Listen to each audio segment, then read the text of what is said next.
भाइयों और बहनों, राष्ट्रपति जी ने आपातकाल की घोषणा की है। इससे आतंकित होने का कोई कारण नहीं है। आप सभी गहरे और व्यापक षड्यंत्र से अवगत होंगे जो उस समय से रचा जा रहा है जब से मैंने भारत के जनसाधारण के लाभ के लिए कुछ प्रगतिशील उपाय करने शुरू किए।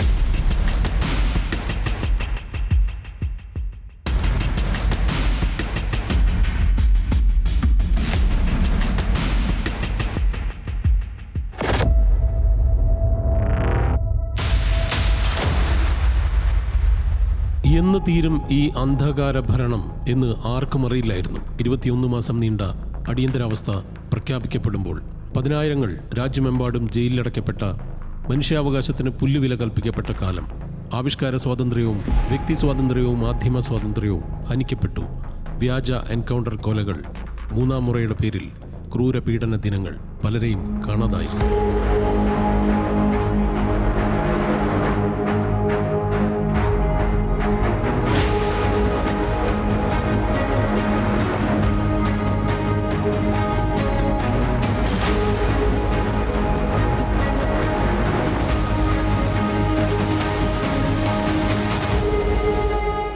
ഇന്ദിരയുടെ കൈവിട്ട നീക്കം, കോടതിയെ വരെ വെല്ലുവിളിച്ചുള്ള അധികാരഭ്രമം, മകൻ സഞ്ജയിനോടുള്ള അതിരുകടന്ന വാത്സല്യം, ഇതിൻ്റെ പരിണിത ഫലങ്ങൾ രാജ്യം കണ്ടു. ആ ചരിത്രം രേഖപ്പെടുത്തുമ്പോൾ മറക്കാൻ പാടില്ലാത്ത ചിലരുണ്ട്. അതിലൊന്നാണ് ജോർജ് ഫെർണാണ്ടസ്. അടിയന്തരാവസ്ഥയിൽ കാണാതായ ജോർജിനെ തെരഞ്ഞു നടന്ന കാലം ഭാര്യ ലൈല കബീർ പിന്നീട് എഴുതി. സംഭവബഹുലം ജോർജിയൻ ജീവിതം. 1975 ജൂൺ 26 ഗോപാൽപൂരിൽ നിന്ന് ജോർജ് ഒളിവിൽ. പിന്നീട് ബറോഡ ഡൈനാമിറ്റ് കേസിൽ അറസ്റ്റ്. വിലങ്ങല്ല, ചങ്ങലക്കിട്ടാണ് വിചാരണയ്ക്ക് ജോർജിനെ എത്തിച്ചത്. 74 ജോർജ് അടക്കമുള്ളവർ നേതൃത്വം നൽകിയ രാജ്യവ്യാപക റെയിൽവേ സ്തംഭന സമരം തന്നെ അധികാരഭ്രഷ്ടയാക്കുമെന്ന് ഇന്ദിര ഭയന്നു. കാണാതായ ജോർജിനെ കണ്ടെത്താൻ ലോക നേതാക്കളടക്കം ഇന്ദിരയോട് അഭ്യർത്ഥിച്ചു. ഫ്രാൻസിലെ Francois Mitterrand, German chancellor Willy Brandt, ഓസ്ട്രേലിയയിലെ ബ്രൂണോ ക്രെയിൻസ്കി. പ്രീസ്റ്റാകുമെന്ന് കരുതി സെമിനാരിയിലെത്തിയ ജോർജ് പള്ളി പോകാതെ ശക്തനായ ട്രേഡ് യൂണിയനിസ്റ്റായി. ഡൽഹി സർവകലാശാലയിലും ഓക്സ്ഫോർഡിലും പഠിച്ച ലൈല, റെഡ് ക്രോസിൽ ജോലി ചെയ്ത ലൈല അങ്ങനെ ജോർജിനെ കണ്ടുമുട്ടി. അത് വിവാഹത്തിലെത്തി.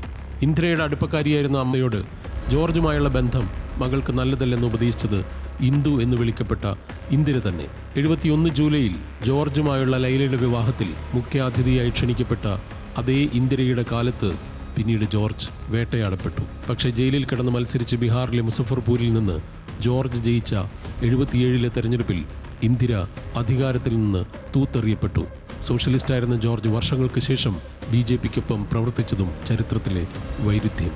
യങ് സെയിൻറ്റ്, ഓൾഡ് സിന്നർ എന്ന് അവസാന കാലത്ത് വിമർശിക്കപ്പെട്ടു. ഒടുവിൽ അൽഷൈമേഴ്സ് ബാധിച്ച് മരണം.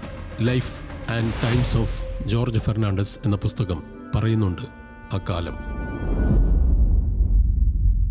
ബീഹാറിൽ JP മൂവ്മെന്റിലൂടെ രാഷ്ട്രീയത്തിലെത്തിയ അക്കാലത്തെ തീപ്പൊരി നേതാവിൻ്റെ പേരാണ് ലാലു പ്രസാദ് യാദവ്. അടിയന്തരാവസ്ഥ തടവുകാരനായി ജയിലിൽ.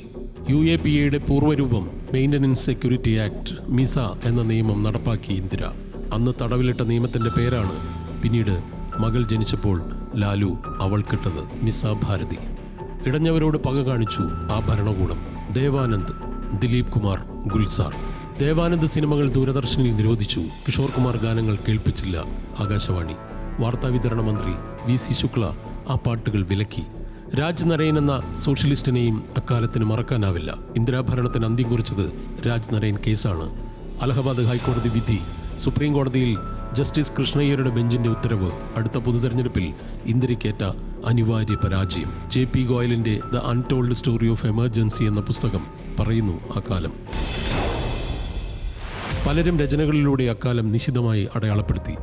ചിന്തകനായ MN വിജയൻ ആ വിമത എഴുത്തുകളെക്കുറിച്ച് പിന്നീട് പറഞ്ഞത് ഒളിച്ചു കടത്തിയ ആയുധങ്ങൾ എന്നാണ്. ഗുൽസാറിൻ്റെ ആന്ധി, റോഹിൻടൺ മിശ്രയുടെ എ ഫൈൻ ബാലൻസ്, നിർമ്മൽ വർമ്മയുടെ രാത് കാ റിപ്പോർട്ടർ, റുഷ്ദിയുടെ midnight children, Abu Abraham, OV Vijayan അടക്കമുള്ളവരുടെ കാർട്ടൂണുകൾ, രൂക്ഷ വിമർശനം നിറച്ച ലഘുലേഖകൾ, തെരുവ് നാടകങ്ങൾ, തീവ്ര സാഹിത്യങ്ങൾ, പൗരസ്വാതന്ത്ര്യ ലംഘനത്തെക്കുറിച്ച്, അങ്ങനെ പല രചനകൾ. പക്ഷേ എല്ലാവരും കൊല്ലപ്പെട്ടവരുടെ, കാണാതായവരുടെ കഥ പറഞ്ഞപ്പോൾ ട്രെയിൻ സമയം പാലിച്ചോടുകയും ഉദ്യോഗസ്ഥർ കൃത്യസമയത്ത് ജോലിക്കെത്തുകയും ചെയ്ത അച്ചടക്ക നാളുകളെന്ന് പറഞ്ഞു ഒരു പാർട്ടി. കോൺഗ്രസ്.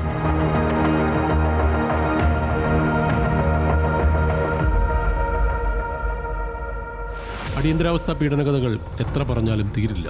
ഇംഗ്ലീഷ് പത്രത്തിൽ ജേർണലിസ്റ്റായിരുന്ന KR സുന്ദരരാജനെ അർദ്ധരാത്രി മുംബൈയിലെ വീട്ടിൽ നിന്ന് ആർദർ റോഡ് ജയിലിലെത്തിച്ച കാലം. ഈച്ചരവാര്യരുടെ മകൻ രാജനെ വേട്ടയാടി കൊന്നു. രാജൻ കൊല്ലപ്പെട്ട തെളിവ് പോലീസ് ഇല്ലാതാക്കി. രാജന്റെ പിതാവ് ഈച്ചരവാര്യർ ചോദിച്ചത് അതുകൊണ്ടാണ്. നിഷ്കളങ്കനായ എൻ്റെ കുഞ്ഞിനെ മരിച്ചിട്ടും നിങ്ങൾ എന്തിനാണ് മഴയത്ത് നിർത്തിയിരിക്കുന്നത്?